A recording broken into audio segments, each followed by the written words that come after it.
दोस्तों, अगर आप बाज़ार में अपना पैसा इन्वेस्ट करना चाहते हैं तो अभी जुड़े एंजल ब्रोकिंग के साथ में, क्योंकि यहाँ आपको मिलती है एक अच्छी एडवाइस और भरोसेमंद सर्विस, और यहाँ अकाउंट ओपन करना भी है बिल्कुल फ्री ऑफ कॉस्ट। तो आज ही जुड़े एंजल ब्रोकिंग के साथ में। अकाउंट ओपनिंग लिंक डिस्क्रिप्शन में है।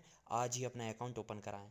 ये पूरा जियो पॉलिटिकल इशू जो पिछले कई दिन से प्रिवेल कर रहा है और बहुत हद तक मार्केट पे इसने एक सीवियर डैमेज भी किया है, इसका किस तरह से आप समझें इसको? रिटेल निवेशकों के लिए कैसा इंपैक्ट आएगा, अलग अलग असेट क्लासेस पे कैसा इंपैक्ट आएगा, और आम निवेशक इसको कैसे अपने पोर्टफोलियो के लिए देख सकते हैं, इन सब पे पूरी बातचीत करते हैं।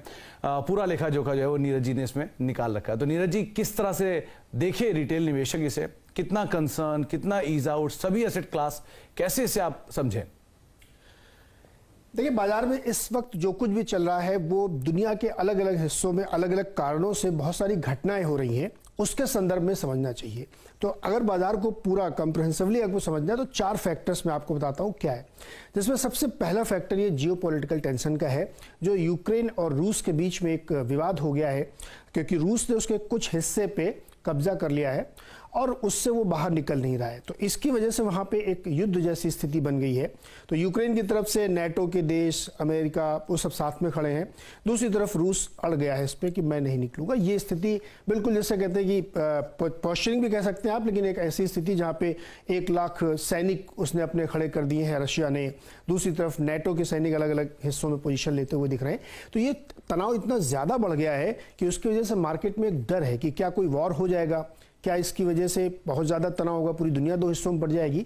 तो ये एक बड़ा कारण है कि ये जियोपॉलिटिकल टेंशन मार्केट को परेशान कर रहा है, क्योंकि इसके फॉलोआउट्स क्या होंगे किसी को पता नहीं है। अभी वॉर होगा कि नहीं होगा ये भी नहीं किसी को पता, हो सकता है केवल पोस्चरिंग हो, लेकिन ये मार्केट के लिए कंसर्न है। तो एक पहला कारण ये है कि जियोपॉलिटिकल टेंशन बहुत ही ज़बरदस्त तरीके से चल रहा है। कहानी बहुत लंबी है, उस पर बिल्कुल हम नहीं जाएंगे, लेकिन कुछ लोग ये कह रहे हैं कि रिसोर्सेज की वजह से भी एक बड़ा कब्जा चाहता है कि रशिया उसका बना रहे। दूसरी तरफ यूएस और जो दूसरे कंट्रीज हैं यूरोपियन, वो चाहते हैं कि नेटो की मेंबरशिप ले ले, तो उसकी वजह से उनका एक्सेशन आगे तक बढ़ेगा। रशिया इस पर बिल्कुल अड़ गया है। तो ऐसे कई राजनीतिक, सांस्कृतिक और हिस्टोरिकल मूवमेंट्स हैं जिसको लेकर के रशिया अड़ा हुआ है और ये लड़ाई बनी हुई। तो पहला बड़ा कारण ये है जो मार्केट को परेशान कर रहा है। दूसरा बड़ा कारण ये है कि कच्चा तेल, अब ये पहले से लिंक्ड है।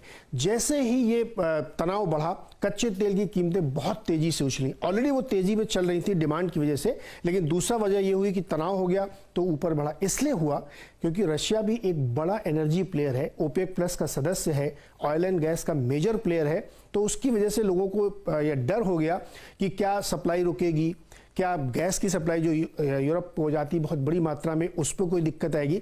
तो प्राइसिंग में ऑयल में एकदम से उछाल आया और क्रूड बहुत ऊपर गया। तरह तरह के लोगों ने अपने प्रोटेक्शंस देने शुरू किए कि 100 के पार जा सकता है, 100 जा सकता है। तो क्रूड हमारे लिए बहुत दिक्कत करता है, क्योंकि हमारी जो इकोनॉमी है उसमें हम 70% क्रूड ऑयल इंपोर्ट करते हैं। तो आप सोचिए कि अपनी एनर्जी का 70% अगर हम इंपोर्ट करके ला रहे हैं तो हमारा इंपोर्ट बिल कितना बढ़ेगा। जो टोटल भारत इंपोर्ट करता है उसका 10% केवल हम ऑयल एंड गैस पे खर्च करते हैं। अब जैसे ही इसकी डिमांड बढ़ती है, प्राइस ऊपर जाते हैं, तो हमारी करेंसी वीक होने लगती है, क्योंकि हमको डॉलर ज़्यादा चाहिए इंपोर्ट करने के लिए। तो दूसरा बड़ा फैक्टर हुआ कि क्रूड, और क्रूड की महंगाई हमको परेशान कर रही है, दुनिया भर को परेशान कर रही है, हमारी करेंसी को वीक कर रही है। ये एक बड़ा कारण खड़ा होता है यहाँ पे। अब तीसरा एक फैक्टर आता है जो इन 2 कारणों से पहले मार्केट को परेशान कर रहा था, वो है फेड यानी अमेरिका का सेंट्रल बैंक। उसने ये कहा है कि महंगाई बहुत तेजी से बढ़ रही, इसलिए अब हम ब्याज दर बढ़ाएंगे। थोड़ा सा पीछे जाइए, जब पैंडेमिक शुरू हुआ था तो उसके बाद बहुत सारे सेंट्रल बैंक्स ने खूब पैसे अपने सिस्टम में डाले। अमेरिका ने $4.5 ट्रिलियन की नई करेंसी प्रिंट की, रेट को बिल्कुल जीरो कर दिया। तो सिस्टम में बहुत पैसा आया, लिक्विडिटी हुई, उसकी वजह से इकोनॉमी चल पड़ी उनकी। जॉब ग्रोथ बहुत अच्छी हो गई, हाउसिंग ग्रोथ बहुत अच्छी हो गई, कंजम्पशन बहुत बढ़ा, लेकिन इसने साथ के साथ इन्फ्लेशन भी खड़ा किया।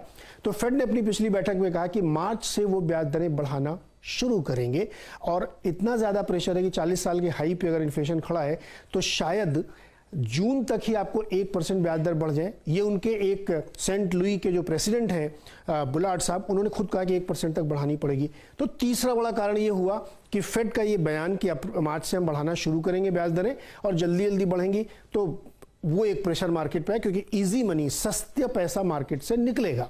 तीसरा बड़ा कारण आपको ये दिखा। चौथा, हमको एक और मार्केट के लिए परेशान करने वाला कारण ये है कि एफआईआईज, जो विदेशी निवेशक एफआईआईज, वो भारतीय बाजारों में लगातार बिकवाली कर रहे हैं। सिर्फ आप इस महीने का देखें, यानी इस 2022 का, तो 2 महीनों के अंदर उन्होंने 55,000 करोड़ की सेलिंग की है। रोज बेचते हैं वो, और इतनी बड़ी मात्रा उन्होंने सिर्फ 2 महीने में खड़ी की, और दूसरा महीना अभी पूरी तरीके से खत्म नहीं हुआ। इससे पहले पिछले पूरे साल उन्होंने सेलिंग की है, अप्रैल से लेकर दिसंबर तक कंटिन्यूअस सेलिंग उन्होंने की है। तो बाजारों को ये भी एक दिक्कत है कि डीआईआईज, जो घरेलू फंड्स हैं हमारे, वो खरीद के एक तरह से कहेंगे थक चुके हैं, तो उसकी वजह से भी मार्केट में एक प्रेशर बना हुआ है। तो ये 4 कारण हैं जो मार्केट को परेशान कर रहे हैं। जियोपॉलिटिकल टेंशन है, क्रूड का इतना तेज बढ़ना है, फेड ब्याज दरें बढ़ाने जा रहा है, और हमारे यहाँ एफआईआईज लगातार बेच रहे हैं, जिसका एक नेचुरल सा प्रेशर हमारे मार्केट में है, और कहीं ना कहीं महंगाई हमको भी परेशान कर रही है। तो इसकी वजह से बाजार में और दिक्कत आ रही है। तो बाजार में जो लगातार चलती हुई दिक्कतें हैं, उसके ऊपर सभी आंकड़े आपको पेश किए नीरज जी ने। लेकिन इंडिविजुअल अगर आज के मार्केट्स की बात की जाए तो बाजार के अंदर अभी खरीदारी देखने को मिल रही है। बहुत बहुत शुक्रिया नीरज जी हमारे साथ मौजूद रहने के लिए, सभी समीकरण हमें समझाने के लिए बखूबी।